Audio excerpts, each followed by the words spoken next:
everyone, welcome back to Hi, my name is Brie, and I'm really excited for today's episode because we're gonna do something that's really special to my heart, and that is share my garden goodies. So today I'm gonna be harvesting, this is gonna be our third harvest with our plums and our peppers, bell peppers, tomatoes. It's growing like crazy. But what we're gonna do is we're gonna take it to the Bonita Bonita tasting room, which is in downtown Napa, and I like to share my garden goodies with all my wine club members and our customers that come in and enjoy a little wine. Then they can take a little Brie and Brian farmers market goods home. So, something I'm gonna show you later on in this episode in the speakeasy is the generations of family members in my family that were farmers that grew food. To this day, my family is one of the largest produce companies called Majesty. If you're in Whole Foods, Raley's, Albertsons, oh my gosh, so many different grocery stores, look for Majesty. That is my family's company. Started with my grandfather and his brothers, Colas brothers. Then my grandfather took over, called it 5 Crowns for his 5 kids and for the Lord. And then my uncles, who were his 2 sons, took over, and it's called Majesty because the company is still thriving because of the Lord. So it's been really neat to have in our family. And I'm not on their level, but on Brie's level, I can feed my tasting room and my family, which is really cool. So you're gonna watch me. I have some eggs I'll be taking to the tasting room. Last time I did this, a couple weeks ago, I thought, oh, it'll take a weekend to get rid of all my stuff. No, it took 4 hours. That's how much people love taking things. So from my garden. So it was really fun, and it's special for me. And I don't know, I feel like it's kind of in my roots, and I hope to continue it on with my kids, my grandkids, and great grandkids. So let's head out to the garden and start picking. So something that's really neat is my family, so this is my Italian side. They came from Naples, which I usually say Napoli because I'm Italian, but they came from Napoli and they migrated to South Philadelphia. Well, they had a little fish and poultry store on 21st and South Street, and in front of it, they had like a little produce stand. And the World War II came and all the boys were called to war, but they all survived. And with the Depression and just, everything that happened after World War II, it was hard to keep up the store. And the boys heard that Southern California had really cheap land. I mean, who would have thought, right? And they decided to migrate to Southern California, buy land, and grow their own food. And that is how Colas Brothers started in Southern California. My grandfather, his family, they were already, in the produce business. But what was so neat is to see what he and his brothers did with it on the West Coast. And, I always think about them and think of one, how hard it must have been to be in war. To know, they didn't get a fight with each other, they were all somewhere else. So to think about your family fighting in war, your family back home, then you come back and, you're already dealing with the trauma of war, but then you gotta figure out how to survive. And they did. And, my grandfather, bless his heart, when he got back from war, he never traveled again, never got on a plane or a boat, because he was in the plains, but he would take a boat from Philadelphia to London. And after World War II, he would only if he was going anywhere, it was by car or by train.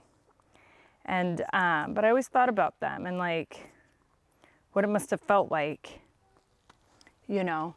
to survive war and then come back and know you're starting from the very beginning. And you're not just doing it because you want to see what's fun and what you're capable of doing. You're doing it for survival. So I think it's important that we always look back at our roots, see how far we've come, see what, just 100 years ago our family was going through, and even less than that. I mean, we're talking, 80, whatever. But it's pretty incredible. You guys, I'm still on the first plant. And can I just show you? That, my friends, started from an itty bitty little plant, and look at that. And usually I don't share because I make a lot of salsa, and I call it mama salsa. But I thought, you know what, I'm gonna do something fun this summer. I'm still gonna make my salsa. Don't get me wrong, and that's gonna be another episode. But I just, really felt like it's so nice when other people can enjoy. And how great to know. I don't use pesticides. I don't use any chemicals. Everything is natural. So you don't have to worry about anything. I guess we can say it's 100% organic.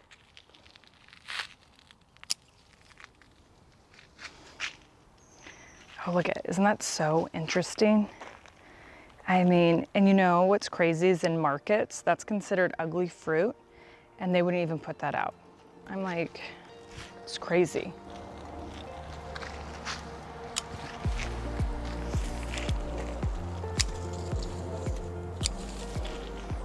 You guys are gonna be blown away because we had this much last time. We've already done 2 pretty much harvests, but peppers grow fast, like tomatoes. My first thing, because I wanted to feel successful when I was starting to garden, and I feel like peppers, tomatoes, they make you feel like you're a badass gardener because how much grows.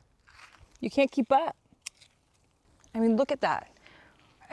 And I'm gonna, take a break from here because I wanna show you guys our bell peppers. Look at this. So my son's obsessed with bell peppers. Birdie used to be, and then she's taking a break on him. But if he was here right now, he'd just start going in on them like apples. He eats 1 bell pepper a day right now. It's wild. So we have about 1, 2, 3, 4, 5, 6, 7, 8 that aren't ready yet. And let's see here. We have a couple more, it looks like, that are ready. So we have 1, 2, 3, 4, 5, 6, 7. Let me see. I'm gonna check this other one. I mean, how incredible, you guys. Do you see? And look, I have more. So I put in different peppers. So the ones I'm about to get right now, I feel like people love, and that is your shishito peppers. So we get some of those. I can smell the spice. I mean, I'm gonna take some of these back up to the mountains with me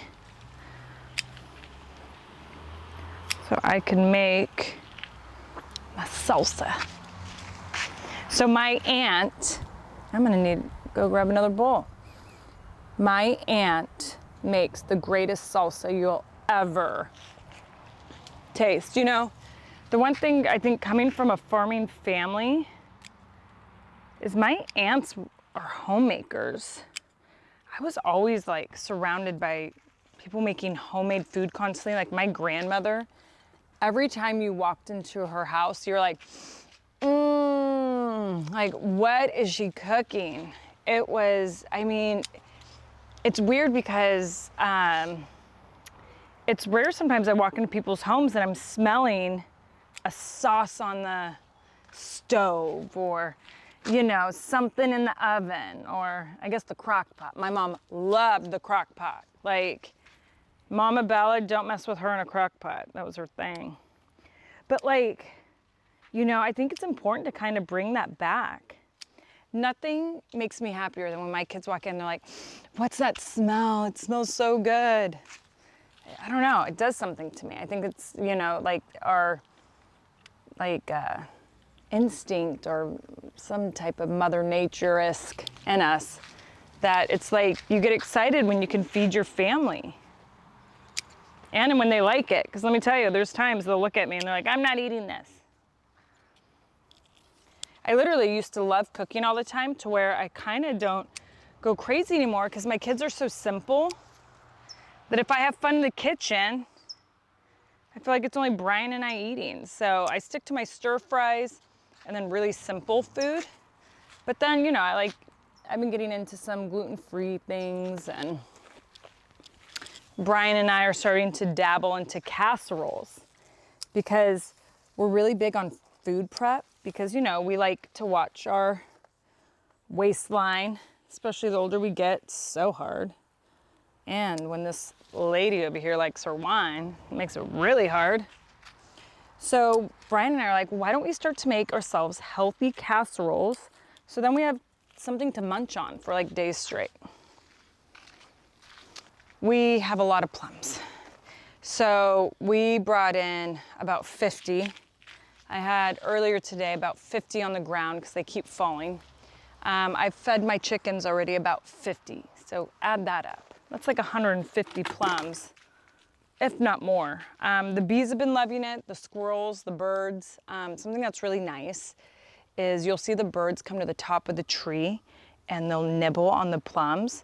But you know, that's the thing I love about gardening is that you want to give back. You want to be part of that whole circle of life of putting nutrients back into our planet, but then also feeding animals, plants, the way they feed us. You know, that's part of circle of life.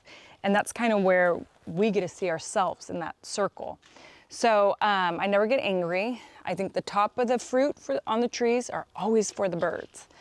And squirrels will find any part of your tree to eat. So I'm gonna go in, I'm gonna grab another bowl, and then I'm gonna get to these plums.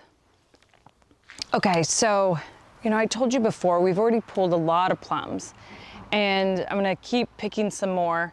But you know, I went on vacation, which this is always sometimes the hard part of summer, is I like to escape to the mountains, but that's when a lot of time my garden is flourishing. And I missed by a couple days of just so much fruit that was ready that ended up on my floor, which is fine because the animals have all been enjoying it. And whatever the animals don't eat, it gets composted. So, you know, it's not a waste. I've already been able to pick about 10. And you know, the one thing that's always nice to know is you know when fruit's ready. Like, it comes off so easy, and if it doesn't, it's not ready yet. That's why, like, when it falls, and sometimes I like to, especially with plums, because if they can break so easy, but you know when it's, and usually, like, there's a color, obviously, to these. And, you know, the bigger ones are the ones that we've already kind of gone through. And some of these, I feel like they need a little more time, but then next you know, tomorrow they're gonna be on my floor. Oh, the girls. You know, Tinkerbell's been really, where is it? You, here. Tinkerbell has been very mean to Fiddler. I walked in today and I saw Fiddler's head and it looks like the poor girl got a bad haircut. But no, it's Tinkerbell. One thing that's like hard is when you have a broody chicken, she thinks she owns the coop, and then poor Fiddler goes in there and tries to lay some eggs, and Tinkerbell wants to have like a WrestleMania match with her. So sad. This one looks good. Oh no! Did it break? Tell me you did not break. Oh God. And I'm gonna wash these before I bring them in. And then make sure to wash them before you eat them. But I'm gonna clean them. I mean, there's so many, you guys. You know, the other day I ate one right off the tree and it was so good. Wow. We have quite a bit of plums. Oh, look at you guys. You guys stay away. You've already had so many. No, don't you dare. Look at them. You guys are taking the ones on the ground. You know, that to me reminds me, like, this is their coffee shop. They're like, recharge, a little sugar, let's go. And something really neat is, do you remember last time you were in my garden, you saw all the red flowers, and now you're starting to see the pomegranates.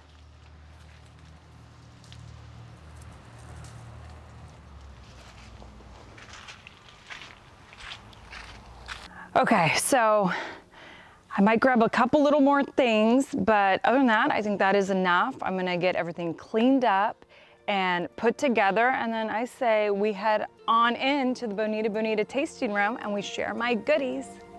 All right, let's go.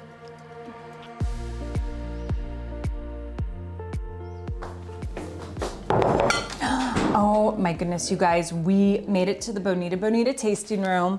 I can't even tell you how excited I am to see all my garden goodies here in the speakeasy. It was really cute because I was talking to my grandmother and she was telling me if Giuseppe was alive, he'd be so proud of you. That's my great grandfather who's right up there.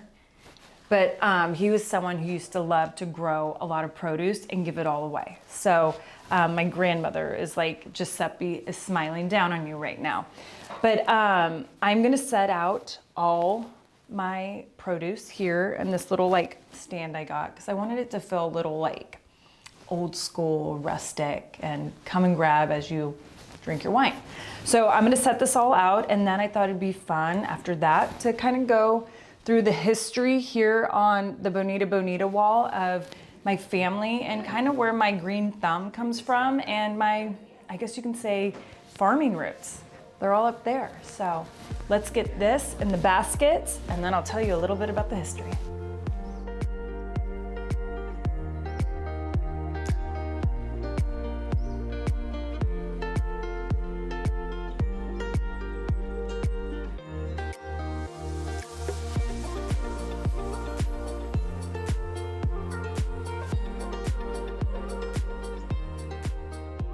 Okay, so before I tell you guys a little history of my family, I had to pour myself some Bonita Bonita bubbles. So this is our Blanc de Blanc that I'm drinking. And when you come into our tasting room, we always pour you a little bit of bubbles so you can start your tasting or your wine, whatever. You can come in here and just get a drink, a glass off right. So I'm really excited to show all of you. If you've been in the tasting room, you already know how magical this wall is and how much it means to Nikki and I. But I'm excited for you on this channel to kind of see where I feel like my farming roots came from, what I was surrounded by. I'm gonna start, well, this is my great-great-grandfather who came from Napoli. The reason why our family even came to the United States is because of him.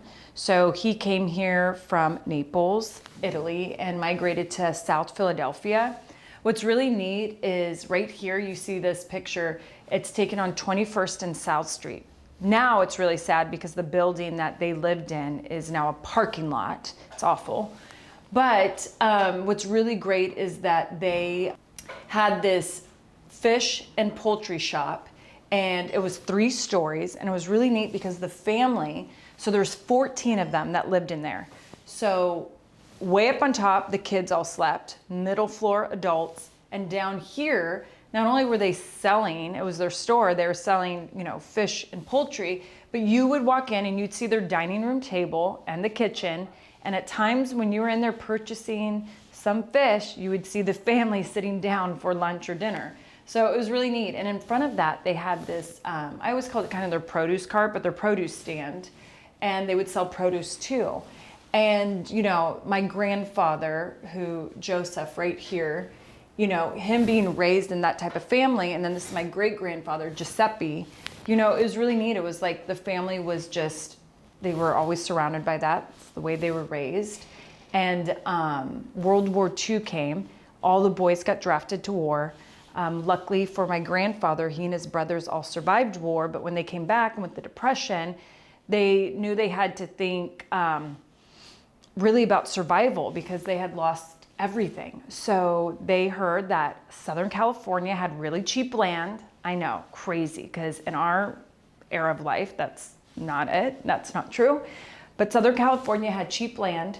So they left Philadelphia, went to Southern California, and started their own farming company. And they called it Colas Brothers. And then kind of from there, and I kind of know I told you the story earlier, they went Colas Brothers, then my grandfather took over. He called it 5 Crowns because he had 5 children, and because of the Lord, he felt like it was thriving. And then my uncles took over when my grandfather retired, and they call it Majesty because they believe that it has become what it it is because of their faith. So it's really special for me seeing generations of my family from my Italian side to my Mexican side on this wall, and knowing I can grow stuff in my garden like you all have seen on this channel, and then bring it into my tasting room and just give it away for anyone who will enjoy. Really makes my heart happy, and I think it makes all of them happy. So if you guys are here, can you flicker the lights? Oh man, I was hoping they'd flicker the lights. But so yeah, so I thought that this would be special for all of you to see. So whenever you come to Napa Valley, make sure to come into the Bonita Bonita tasting room. You can see my family. Hopefully I have some treats in here for you, but you will have some really good wine. All right, before I let you all go, I really wanted to bring you into this room. It's one of our private rooms here in the tasting room. We have another one as well, but this one has a lot of heirlooms from my family, and one of them sitting right here. I thought this would be a really fun one to show you all just what this episode is about. You know, I've told you about my family and how they've been in the farming business for generations, but this right here, Thomas Colas Company, so you see Philadelphia, Pennsylvania, but my great uncle Tony, it's really neat because this is one of their crates they had from, I mean, we're talking like, had to be 80 years ago. If not more. And so for me, what's really neat is to have these reminders that just kind of tell me that I'm on the right path. And when I'm out in my garden and I'm enjoying it so much, and I see the things that bring me bliss, it's probably because it's in my blood. And so, and this shows it. But we put, last time we were here, we put some produce in. I kind of wanted to do a little stand to make it cleaner and easier. But I keep this in this tasting room. So if you ever come visit Bonita Bonita, you can look in our bookshelves and see just like really neat things like family photos, my grandfather's war photo over here, my great-grandfather's certificate of when he became an American citizen, newspaper clipping on my grandmother's family, her family, which was cool. They're known as the Deserts. She's Alice Desert, so that's Buddy's middle name, even though everyone thought it was dessert because it's like French. And they were part of the seed eating business. So they were into seeds, and it's neat that this side, they were growing the food. So I just really wanted to show you this. And you know, it's fun to kind of not only plant your own roots, but to also dig into your family roots and see where maybe your hidden talents come from or why you're passionate about something. So I want you all to go do that. And I also want you to like and subscribe my episode and stay on the journey with me on this YouTube series. Hi, my name is Brie. Cheers, everyone.